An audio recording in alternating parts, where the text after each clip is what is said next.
বিসমিল্লাহির রহমানির রহিম। আসসালামু আলাইকুম ওয়ারহমাতুল্লাহ। তোমার পরিশ্রমের প্রতিদান পাওয়ার সময় হয়েছে। পুরস্কার পেতে যাচ্ছ, ধৈর্য ধরো। প্রিয় ভাই বোন বন্ধুগণ, জীবনের সবচেয়ে কঠিন সময়গুলো প্রায়ই নীরবে আসে। কেউ দেখে না তোমার রাত জাগা পরিশ্রম, কেউ বোঝে না তোমার ভেতরের যুদ্ধ, কেউ অনুভব করে না তোমার চাপা কান্না। কিন্তু মনে রেখো, যে চোখে তুমি নিজেকে একা মনে করছ, সেই সময়ই আল্লাহ তোমাকে সবচেয়ে গভীরভাবে দেখছেন। আজ তুমি ক্লান্ত, কারণ তুমি দীর্ঘদিন ধরে পরিশ্রম করেছ। আজ তুমি হতাশ, কারণ ফল এখনও চোখে পড়েনি। কিন্তু এটাই সেই মুহূর্ত যখন তোমাকে বলা হচ্ছে, ধৈর্য ধরো, তোমার পুরস্কার খুব কাছেই। ১. পরিশ্রম কখনো হারায় না, শুধু সময় নেয়। দুনিয়ার নিয়মে আমরা তাড়াতাড়ি ফল চাই। আজ বীজ বুনব, কালই ফল তুলব, এমন মানসিকতা আমাদের ভেতরে ঢুকে গেছে। কিন্তু প্রকৃতি আমাদের শেখায় ভিন্ন কথা। বীজকে আগে অন্ধকারে যেতে হয়, মাটির নিচে চাপা পড়তে হয়, ভাঙতে হয়, তারপরই সে অঙ্কুরিত হয়। ঠিক তেমনি তোমার পরিশ্রমও এখনও মাটির নিচে। লোকেরা দেখছে না বলে কি তা নেই? একদম না। আল্লাহ বলেন, মানুষ যা চেষ্টা করে তাই সে পায়। সূরা আন-নাজম আয়াত ৩৯। এই আয়াত আমাদের আশ্বস্ত করে, এক ফোঁটা পরিশ্রমও বৃথা যায় না। হয়তো এখনও সময় আসেনি, কিন্তু প্রতিটি চেষ্টা জমা হচ্ছে ঠিক হিসাবেই। ২. দেরিতে পাওয়া মানেই অস্বীকৃতি নয়। অনেকে ভাবে, আমি তো অনেক চেষ্টা করেছি, তবুও কিছু হচ্ছে না। কিন্তু বাস্তবতা হল, আল্লাহের দেরি মানে না বলা নয়, বরং প্রস্তুত করা। যে পুরস্কার তোমার জন্য নির্ধারিত, সেটা যদি এখনই দেওয়া হতো, তুমি কি সেটার ভার নিতে পারতে? তুমি কি সেটা সামলাতে পারতে? আল্লাহ যখন দেরি করেন, তখন তিনি ৩টি কাজ করেন। তোমাকে ভেতর থেকে শক্ত করেন, তোমার নিয়ত শুদ্ধ করেন, তোমার ভবিষ্যৎকে নিরাপদ করেন। আজ তুমি যেই ধৈর্য শিখছ, এই ধৈর্যই আগামী দিনে তোমাকে পতন থেকে বাঁচাবে। ৩. ধৈর্য পুরস্কারের শেষ শর্ত। সব পরীক্ষার একটি শেষ প্রশ্ন থাকে, সব দৌড়ের একটি শেষ ল্যাপ থাকে, আর সব পরিশ্রমের একটি শেষ ধৈর্যের পরীক্ষা থাকে। এই সময়টাই সবচেয়ে কঠিন, কারণ এখানে এসে মানুষ ভাবে, আর না, এবার ছেড়ে দিই। কিন্তু মনে রেখো, অনেকেই পুরস্কারের একদম দরজার সামনে দাঁড়িয়ে হাল ছেড়ে দেয়। আল্লাহ বলেন, নিশ্চয়ই ধৈর্যশীলদের তাদের প্রতিদান দেওয়া হবে অগণিতভাবে। সূরা আজ-জুমার আয়াত ১০। অগণিত মানে এমনভাবে যা তুমি কল্পনাও করনি। ৪. নীরব সংগ্রাম আল্লাহের কাছে সবচেয়ে মূল্যবান। যখন তুমি কাউকে না জানিয়ে কষ্ট সহ্য করেছ, যখন তুমি অভিযোগ না করে চেষ্টা চালিয়ে গেছ, যখন তুমি হতাশার মধ্যেও নামাজ ছাড়নি, এই নীরব সংগ্রামই তোমাকে বিশেষ করে তুলেছে। মানুষের চোখে তুমি হয়তো সাধারণ, কিন্তু আল্লাহের কাছে তুমি বিশেষ তালিকায়। কারণ আল্লাহ দেখেন, তুমি কতবার ভেঙে পড়েও উঠে দাঁড়িয়েছ, তুমি কতবার কেঁদেও হারাম পথ বেছে নাওনি, তুমি কতবার দোয়া করে চুপচাপ অপেক্ষা করেছ। এই অপেক্ষারই নাম ধৈর্য। ৫. পুরস্কার শুধু দুনিয়ার নয়। অনেক সময় আমরা ভাবি, পুরস্কার মানেই টাকা, সফলতা, সম্মান। কিন্তু আল্লাহর পুরস্কার এর চেয়েও গভীর। ভেতরের শান্তি, হারিয়ে যাওয়া আত্মবিশ্বাস, ঠিক সময়ে সঠিক দরজা খুলে যাওয়া, এমন মানুষ পাওয়া যারা জীবন বদলে দেয়। কখনো কখনো তুমি বুঝতেই পারো না, যেটাকে তুমি বিলম্ব ভাবছ, সেটাই তোমাকে বড় ক্ষতি থেকে বাঁচাচ্ছে। ৬. তুমি একা নও, এই পথ অনেকেই হেঁটেছে। ইউসুফ আলাইহিসসালাম বছরের পর বছর অন্যায়ের শিকার হয়েছিলেন। ইয়াকুব আলাইহিসসালাম দীর্ঘদিন অপেক্ষা করেছিলেন। রাসূল সাল্লাল্লাহু আলাইহি ওয়াসাল্লাম তায়েফে অপমানিত হয়েছিলেন, কিন্তু সেখান থেকেই ভবিষ্যতের বিজয়ের পথ খুলে যায়। এরা কেউই হাল ছাড়েননি, কারণ তারা জানতেন আল্লাহর পরিকল্পনা কখনো ব্যর্থ হয় না। এখন তোমার করণীয় কি? এই সময়টায় ৩টি কাজ করো। ধৈর্য ধরে চলতে থাকো, থেমে যেও না, ধীর গতিও চলা। আল্লাহর উপর ভরসা বাড়াও, দোয়া করো, কিন্তু তাড়াহুড়ো করো না। নিজেকে ছোট ভাবা বন্ধ করো। তুমি ব্যর্থ নও, তুমি প্রস্তুতির পর্যায়ে আছো। ৮. খুব কাছেই সেই সকাল। রাত যত গভীর হয়, ভোর তত কাছে আসে। আজ যদি অন্ধকার লাগে, তবে বুঝে নাও সূর্যোদয় খুব দূরে নয়। হয়তো হঠাৎ একদিন একটি ফোন কল, একটি সুযোগ, একটি দোয়ার কবুল হওয়া সব কিছু বদলে দেবে। তখন তুমি বুঝবে এই অপেক্ষাটুকু প্রয়োজন ছিল। শেষ কথা, আজ তোমাকে শুধু এটুকুই বলা হচ্ছে, ধৈর্য ধরো, তোমার পরিশ্রম বৃথা যায়নি। পুরস্কার আসছে সময় মতো, সবচেয়ে সুন্দরভাবে। আল্লাহ কখনো কাউকে খালি হাতে ফেরান না। যদি তিনি এখনও তোমাকে অপেক্ষায় রাখেন, তাহলে নিশ্চিত জেনে রাখো তিনি তোমার জন্য বিশেষ কিছু প্রস্তুত করছেন। ধৈর্য ধরো, কারণ তুমি একদম শেষ মুহূর্তে এসে পৌঁছেছ, যখন অপেক্ষাই সবচেয়ে বড় ইবাদত হয়ে যায়। অনেক সময় মানুষ ভাবে ইবাদত মানেই শুধু নামাজ, রোজা, দান সদকা, কিন্তু বাস্তবে এমন একটি ইবাদত আছে যা সবচেয়ে নীরব, সবচেয়ে ভারী আর সবচেয়ে মূল্যবান। তার নাম অপেক্ষা সহকারে ধৈর্য। তুমি এখন সেই স্তরে আছো যেখানে কাজ কম, অনুভূতির চাপ বেশি, যেখানে প্রশ্ন বেশি, উত্তর কম, যেখানে দোয়া অনেক, ফল চোখে পড়ে না। আর ঠিক এখানেই অপেক্ষা ইবাদতে রূপ নেয়। 1. আল্লাহ কেন কিছু মানুষকে দীর্ঘ অপেক্ষায় রাখেন? সবাইকে আল্লাহ একই পথে গড়েন না। কারো জীবন হয় দ্রুত সফলতার গল্প, আর কারো জীবন হয় গভীর ধৈর্যের কাহিনী। যাদের অপেক্ষা দীর্ঘ হয়, তাদের জন্য আল্লাহ 3টি বিশেষ নিয়ামত লুকিয়ে রাখেন। প্রথমত, তাদের অন্তরকে পরিশুদ্ধ করেন। অপেক্ষা মানুষকে ভেতর থেকে খাঁটি করে, অহংকার ভাঙে, দোয়ার গভীরতা বাড়ে, আত্মসমর্পণ তৈরি হয়। দ্বিতীয়ত, তাদের জন্য বড় দায়িত্ব প্রস্তুত করেন। বড় পুরস্কার দেওয়ার আগে বড় মানুষ বানানো জরুরি। তৃতীয়ত, তাদের ভুল দরজা থেকে রক্ষা করেন। সব দ্রুত খোলা দরজা কল্যাণের নয়। 2. যে অপেক্ষা কাঁদায়, সেটাই ভবিষ্যতে হাসায়। আজ তুমি যে কারণে কাঁদছ, একদিন সেই কারণেই তুমি আল্লাহর শুকরিয়া আদায় করবে। কারণ এখন তুমি শুধু কষ্টটা দেখছ, কিন্তু পুরো গল্পটা দেখছ না। অনেক সময় একটি চাকরি না হওয়াই তোমাকে বড় কিছু দেয়। একটি সম্পর্ক ভেঙে যাওয়াই তোমাকে ধ্বংস থেকে বাঁচায়। একটি সুযোগ হাতছাড়া হওয়াই তোমার জীবন রক্ষা করে। আল্লাহ যখন কিছু আটকে রাখেন, তখন সেটার পেছনে রহমত লুকিয়ে থাকে। 3. নীরব দোয়ার শক্তি। সব দোয়া সাথে সাথে কবুল হয় না। কিছু দোয়া জমা থাকে। তুমি হয়তো ভেবেছ, আল্লাহ কি আমাকে শুনছেন না? কিন্তু সত্য হল, তিনি শুনছেন, তিনি লিখছেন, তিনি সময় ঠিক করছেন। যে দোয়া চোখের পানির সাথে করা হয়, সেটা কখনো বাতিল হয় না। হয়তো আকার বদলায়, হয়তো সময় বদলায়, কিন্তু ফিরিয়ে দেওয়া হয় না। 4. ভেঙে পড়া মানেই শেষ নয়। তুমি যদি মাঝে মাঝে ভেঙে পড়ো, এর মানে তুমি দুর্বল নও। এর মানে তুমি মানুষ, আর মানুষ হয়েই তুমি আল্লাহর দিকে ফিরে যাচ্ছ। আসল ব্যর্থতা তখনই, যখন মানুষ ভেঙে পড়েও দোয়া ছেড়ে দেয়, আল্লাহর উপর ভরসা ছেড়ে দেয়। তুমি এখনও দোয়া করছো, এটাই প্রমাণ তুমি এখনও পথেই আছো। 5.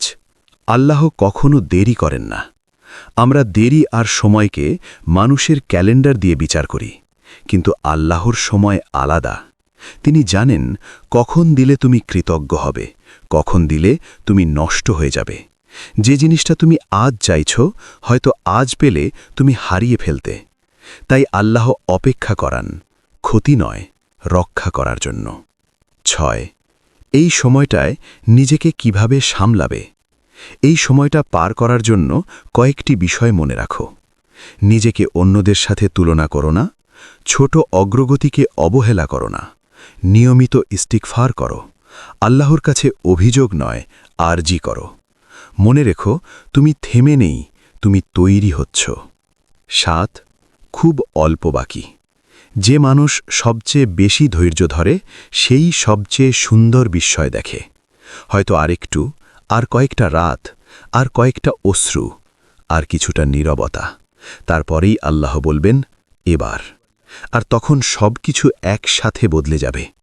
যদি আজ তোমার মনে হয় যে আর পারছি না, তাহলে এটুকু মনে রেখো, এই অনুভূতিটাই প্রমাণ তুমি অনেক দূর এসেছ। ধৈর্য ধরো, কারণ তোমার পরিশ্রমের প্রতিদান এখন আর গল্প নয়, এটা বাস্তব হওয়ার একদম কাছাকাছি। যখন আল্লাহ নিজেই বলেন, এবার তোমার পালা। জীবনে এমন একটি মুহূর্ত আসে যখন আর মানুষ কিছু করতে পারে না, শুধু অপেক্ষা ছাড়া। এই সময়টাই সবচেয়ে ভয়ঙ্কর, সবচেয়ে সুন্দর। ভয়ঙ্কর কারণ তুমি জানো না সামনে কি, সুন্দর কারণ এখান থেকেই শুরু হয় আল্লাহর সরাসরি সাহায্য। তুমি এখন সেই সীমারেখায় দাঁড়িয়ে আছো যেখানে মানুষের শক্তি শেষ আর আল্লাহর কুদরাত শুরু। যখন সব দরজা বন্ধ, ঠিক তখনই খুলে যায় আকাশ। মানুষ ভাবে সব শেষ, কিন্তু আসমান তখনই সবচেয়ে বেশি নড়াচড়া করে। তুমি যেসব দরজায় বারবার ধাক্কা দিয়েছ আর সেগুলো খুলেনি, সেগুলো আসলে তোমার জন্য ছিল না। আল্লাহ দরজা বন্ধ করেন না শাস্তি দিতে, বরং নতুন দরজা খুলতে। আর সেই দরজা আসে যেখানে তুমি কল্পনাও করনি। 2. আল্লাহর সাহায্য আসে হঠাৎ। আল্লাহর সাহায্য কখনো ধীরে ধীরে নয়, এটা আসে হঠাৎ। যেমন ইউসুফ আলাইহিসাল্লাম কারাগার থেকে সরাসরি মিশরের শাসনকর্তার দরবারে। মুসা আলাইহিসাল্লাম লাঠি ফেললেন আর সমুদ্র ভাগ হল। রসুল সাল্লাল্লাহু আলাইহি ওয়াসাল্লাম গুহায় আশ্রয় নিলেন আর সেখান থেকেই বিজয়ের ইতিহাস শুরু হল। এক মুহূর্তে দৃশ্যপট বদলে যায়। আজ তুমি বুঝতে পারছো না, কিন্তু কাল বলবে, এটা তো শুধু আল্লাহই করতে পারেন। 3. তুমি প্রস্তুত না হলে পুরস্কার আসত না। আল্লাহ কখনো অপ্রস্তুত হাতে নেয়ামত তুলে দেন না। যে কষ্টগুলো তুমি পার করেছ, অবহেলা, অপমান, নিঃসঙ্গতা, না পাওয়া, এই সব কিছু তোমাকে ভেঙে দেয়নি, বরং গড়েছে। আজ যদি পুরস্কার আসতে যাচ্ছে, এর মানে তুমি ভেতর থেকে প্রস্তুত। 4. যাদের আল্লাহ উঁচু করেন তাদের ইতিহাস থাকে গভীর। তুমি হয়তো নিজের জীবন দেখে ভাবো, এত কষ্ট কেন? কিন্তু আল্লাহ যাদের গল্প বড় করেন তাদের শুরুটা হয় কঠিন। কারণ ভবিষ্যতে যখন কেউ তোমার গল্প শুনবে, তখন তারা বলবে, এই মানুষটা হাল ছাড়েনি। তোমার কষ্ট একদিন কারো দোয়ার কারণ হবে। 5. শুকরিয়া পুরস্কারের দরজা খোলার চাবি। অনেকেই অপেক্ষা করে পাওয়ার জন্য শুকরিয়া আদায়, কিন্তু উচ্চস্তরের মানুষরা আগেই শুকরিয়া আদায় করে। আজ যা নেই তার জন্য নয়, আজ যা আছে তার জন্য। শুকরিয়া তোমার হৃদয়কে প্রশস্ত করে, আর প্রশস্ত হৃদয়ে আল্লাহ বেশি দেন। 6. সামনে যা আসছে তা শুধু সফলতা নয়। তুমি শুধু সফলতা পাবে না, পাবে সম্মান, পাবে মানসিক শান্তি, পাবে আল্লাহর নৈকট্য। যে মানুষ কষ্টে আল্লাহকে চিনে ফেলে, সে সফলতায় আল্লাহকে ভুলে না। এটাই সবচেয়ে বড় পুরস্কার। 7. শেষ পরীক্ষাটা খুব সূক্ষ্ম। এই মুহূর্তে শয়তান শেষবারের মতো আসে, হতাশা দিয়ে, তুলনা দিয়ে, অস্থিরতা দিয়ে। সে চায় তুমি ধৈর্য হারাও, একদম শেষ ধাপে। কিন্তু যদি তুমি এখানেও স্থির থাকো, তাহলে আর কেউ তোমাকে থামাতে পারবে না।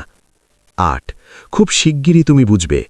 একদিন খুব সাধারণ একটা দিনে, কোনো বিশেষ প্রস্তুতি ছাড়াই আল্লাহ তোমাকে এমন কিছু দেবেন যার জন্য তুমি বছরের পর বছর কেঁদেছ। আর তখন তুমি বলবে, এই জন্যই দেরি হয়েছিল।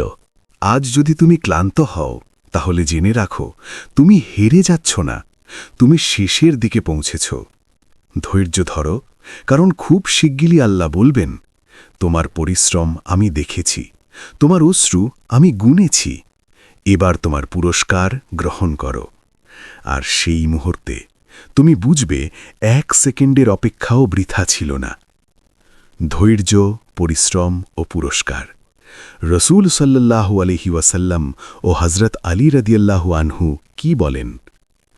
মানুষ যখন ক্লান্ত হয়ে পড়ে, যখন মনে হয় আর কত, ঠিক তখনই কোরআন, রসুল সাল্লাল্লাহু আলাইহি ওয়াসাল্লাম ও সাহাবাদের বাণী আমাদের হাত ধরে তুলে ধরে। কারণ তারা জানতেন, পরিশ্রমের সবচেয়ে কঠিন অংশটি হল শেষ অংশ। 1. রসুলুল্লাহ সাল্লাল্লাহু আলাইহি ওয়াসাল্লাম বলেন, ধৈর্য কখনো হার মানে না। রসুলুল্লাহ সাল্লাল্লাহু আলাইহি ওয়াসাল্লাম বলেছেন, যে ব্যক্তি ধৈর্য ধারণ করে, আল্লাহ তাকে ধৈর্যশীল করে দেন।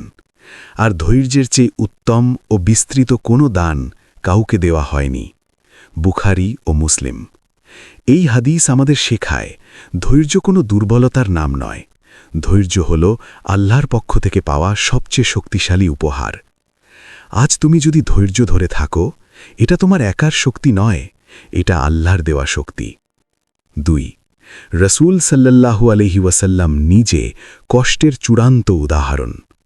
রসূল সাল্লাল্লাহু আলাইহি ওয়াসাল্লাম যদি চাইতেন, আল্লাহ একদিনেই তাকে বিজয় দিতে পারতেন, কিন্তু তাকে উপহাস সহ্য করতে হয়েছে, তাকে অপমান সহ্য করতে হয়েছে, তাকে তায়েফে পাথর খেতে হয়েছে। তবুও তিনি দোয়া করেছিলেন, হে আল্লাহ, আমার কওমকে হেদায়েত দিন, তারা জানে না। এই ধৈর্যই তাকে ইতিহাসের সর্বশ্রেষ্ঠ মানুষ বানিয়েছে। যদি রসূল সাল্লাল্লাহু আলাইহি ওয়াসাল্লাম কষ্ট ছাড়া সম্মান পেতেন, তাহলে আমরা শিখতাম না কষ্ট কিভাবে সহ্য করতে হয়। 3. হযরত আলী রাদিয়াল্লাহু আনহু বলেন, ধৈর্য আর সফলতা আলাদা নয়। হযরত আলী বিন আবি তালিব রাদিয়াল্লাহু আনহু বলেছেন, ধৈর্যের অবস্থান ঈমানের মধ্যে এমন যেমন দেহের মধ্যে মাথার অবস্থান। মাথা ছাড়া যেমন দেহ মূল্যহীন, ধৈর্য ছাড়া তেমন ঈমান অপূর্ণ। এটি আমাদের স্পষ্ট করে দেয়, যদি তুমি ধৈর্য হারাও, তবে শুধু সফলতা নয়, ঈমানের শক্তিও দুর্বল হয়। আজ তুমি ধৈর্য ধরে আছো, মানে তোমার ঈমান জীবিত। 4. হযরত আলী রাদিয়াল্লাহু আনহু আরও বলেন, ফল দেরিতে এলেও নিশ্চিত। যে ব্যক্তি ধৈর্যের সাথে অপেক্ষা করে, সে কখনো বঞ্চিত হয় না। হয় সে দ্রুত পায়, নয়তো আরও উত্তম কিছু পায়। আল্লাহ কখনো কম দেন না, তিনি শুধু ভালোভাবে দেন। 5. রসূল সাল্লাল্লাহু আলাইহি ওয়াসাল্লাম বলেন, আল্লাহ তোমার পরিশ্রম দেখছেন। রসূলুল্লাহ সাল্লাল্লাহু আলাইহি ওয়াসাল্লাম বলেছেন, আল্লাহ তাআলা বলেন, আমি আমার বান্দার সাথে তেমনই আচরণ করি, সে আমার ব্যাপারে যেমন ধারণা করে। বুখারী। যদি তুমি ভাবো আমার পরিশ্রম বৃথা যাবে না, তাহলে আল্লাহ সেটাকে বৃথা যেতে দেন না। আজ তোমার ধারণাই ঠিক করে দিচ্ছে আগামী দিনের বাস্তবতা। 6. হযরত আলী রাদিয়াল্লাহু আনহুয়ের গভীর উপলব্ধি। হযরত আলী রাদিয়াল্লাহু আনহু বলেন, যে ব্যক্তি দোয়ার দরজায় কড়া নাড়ে, তার জন্য দরজা একদিন না একদিন খুলবেই। দরজা হয়তো আজ খুলেনি, কালও খুলেনি, কিন্তু বন্ধ থাকবে না, কারণ তুমি কড়া নাড়া বন্ধ করনি। 7. রসূল সাল্লাল্লাহু আলাইহি ওয়াসাল্লাম আমাদের আশ্বস্ত করেন, কষ্ট বৃথা নয়। রসূলুল্লাহ সাল্লাল্লাহু আলাইহি ওয়াসাল্লাম বলেছেন, মুমিনের ওপর যে কোনো কষ্ট, দুঃখ, চিন্তা, কাঁটা বিধা পর্যন্ত আসে, আল্লাহ তা দ্বারা তার গুনাহ মাফ করে দেন। মুসলিম। তোমার কষ্ট শুধু ভবিষ্যৎ বানাচ্ছে না, তোমার অতীত পরিষ্কার করছে। এটাই আল্লাহর দ্বৈত পুরস্কার। 8. বিশেষ উপলব্ধি। কেন এই কষ্টটা দরকার ছিল? একটি কথা খুব স্পষ্ট, যদি তোমার পুরস্কার সাধারণ হতো, তাহলে তোমার পরীক্ষা এত গভীর হতো না। যদি তোমার ভবিষ্যৎ ছোট হতো, তাহলে তোমার ধৈর্যের ক্লাস এত লম্বা হতো না। প্রিয় বন্ধু, রসূল সাল্লাল্লাহু আলাইহি ওয়াসাল্লামের জীবন আমাদের বলে, ধৈর্য ছাড়া কোনো উচ্চতা নেই। হযরত আলী রাদিয়াল্লাহু আনহুয়ের বাণী আমাদের বলে, ধৈর্য ছাড়া ঈমানই পূর্ণ হয় না। আর তোমার জীবন বলছে, তুমি এখন সেই জায়গায় দাঁড়িয়ে যেখানে মানুষ ভেঙে পড়ে, আর আল্লাহ যাকে চান তাকে এখান থেকেই তুলে নেন। ধৈর্য ধরো, কারণ তুমি শুধু অপেক্ষা করছো না, তুমি আল্লাহর প্রতিশ্রুতি খুব কাছাকাছি পৌঁছে গেছ।